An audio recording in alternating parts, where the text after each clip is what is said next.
Hello बच्चों। आज हम इतिहास स्टार्ट करने वाले हैं। आज हम इतिहास के बारे में कुछ बेसिक जानकारी बताएंगे जो इस प्रश्न के आधार पे बताया जाएगा। हमारा प्रश्न क्या है? इतिहास के जनक कौन थे?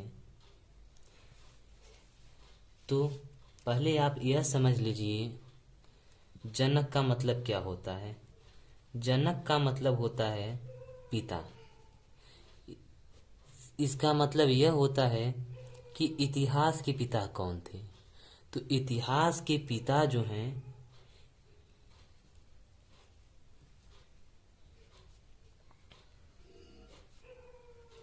इतिहास के पिता हेरोडोटस थे। कौन थे? हेरोडोटस। हेरोडोटस इतिहास के पिता थे। यह प्रश्न उत्तर प्रदेश पुलिस कांस्टेबल के लिए बहुत ही महत्वपूर्ण प्रश्न है। हमने अपने YouTube चैनल सुनीता क्लासेस पर उत्तर प्रदेश पुलिस कांस्टेबल के लिए फ्री ऑनलाइन क्लासेस स्टार्ट किया है। यह क्लासेस आप सबको सुबह 11 बजे अवेलेबल हो जाएंगी।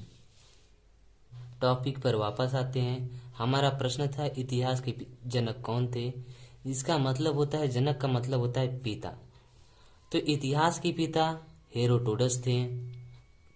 और हेरोडोटस को यह सम्मान किसने दिया था? तो हेरोडोटस को यह सम्मान रोमन राजनेता किसने दिया था? रोमन राजनेता सीसरो ने दिया था। किसने दिया था? रोमन राजनेता सीसरो ने दिया था। इतिहास का पिता होने का जो खिताब है वह हेरोडोटस को किसने दिया था बच्चों? सीसरो ने दिया था, जो रोमन राजनेता था। अब बच्चों हम अपने अगले प्रश्न की ओर बढ़ते हैं और यह प्रश्न है हमारा, सबसे पहले इतिहास को बांटने का श्रेय किसको जाता है? आइए अब हम इसके बारे में जरा पढ़ लेते हैं।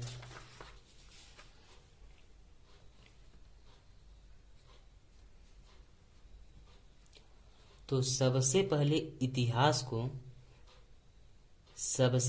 इतिहास को बांटने का श्रेय जर्मन इतिहासकार, कौन? जर्मन इतिहासकार क्रिस्टोफ सेलियरस।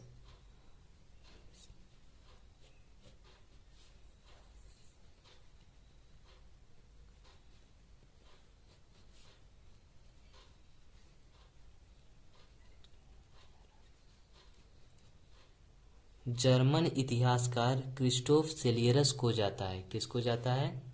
जर्मन इतिहासकार क्रिस्टोफ सेलियरस को जाता है। इसने क्या किया था? सबसे पहले इतिहास को बांटा था। जर्मन इतिहासकार क्रिस्टोफ सेलियरस ने इतिहास को 3 भागों में बांटा था। कितने भागों में बांटा था? 3 भागों में बांटा था। वो 3 भाग हैं, प्राचीन काल का इतिहास,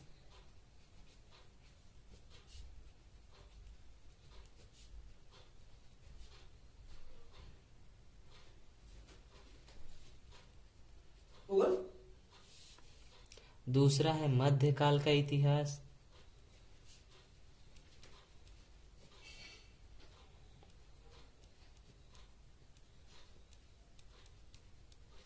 और तीसरा है वर्तमान काल का इतिहास।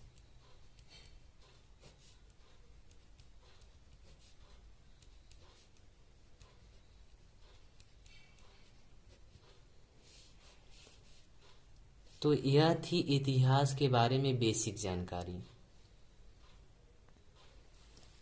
अब हम अपने अगले प्रश्न की ओर बढ़ते हैं और अब इस प्रश्न में हम भारत के इतिहास से संबंधित जानकारियां प्राप्त करेंगे। हमारा प्रश्न है, भारत को महाकाव्य तथा पुराणों में खालिस्तान कहा गया है। तो भारत को, इसका मतलब हुआ भारत को महाकाव्य तथा पुराणों में क्या कहा गया है? तो भारत को महाकाव्य तथा पुराणों में भारतवर्ष कहा गया है। क्या कहा गया है? भारतवर्ष। भारतवर्ष का अर्थ होता है, भारतवर्ष का अर्थ होता है भरतों का देश।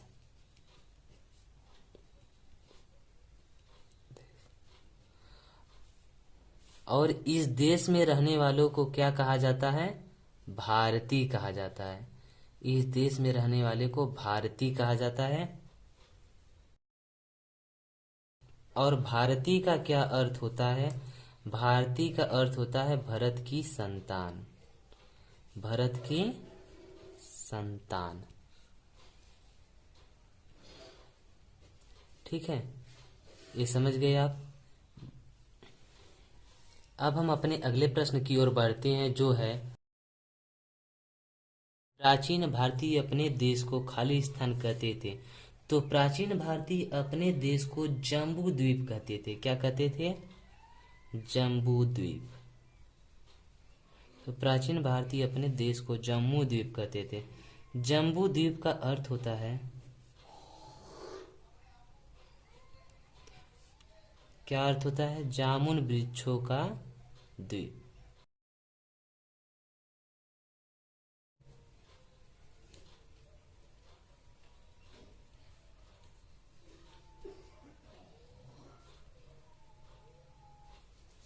अब हमारा अगला प्रश्न है प्रश्न नंबर 6। मध्यकाल में भारत को क्या कहते थे?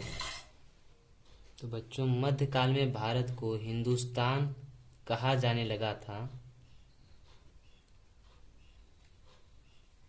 इसका मतलब इस क्वेश्चन का आंसर क्या होगा? हिंदुस्तान। मध्यकाल में भारत को हिंदुस्तान कहा जाने लगा था।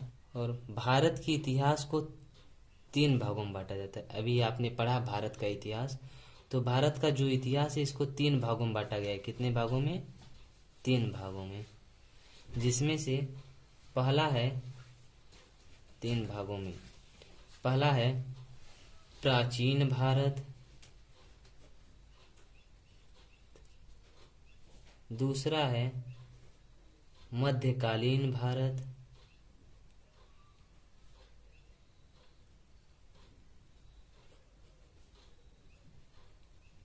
और तीसरा है आधुनिक भारत। तीसरा क्या है बच्चों? आधुनिक भारत।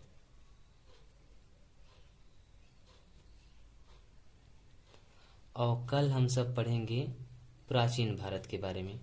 ठीक है, प्राचीन भारत में क्या क्या हुआ था, क्या क्या बात विशेषताएं हैं प्राचीन भारत की, इस बारे में कल हम सब पढ़ेंगे।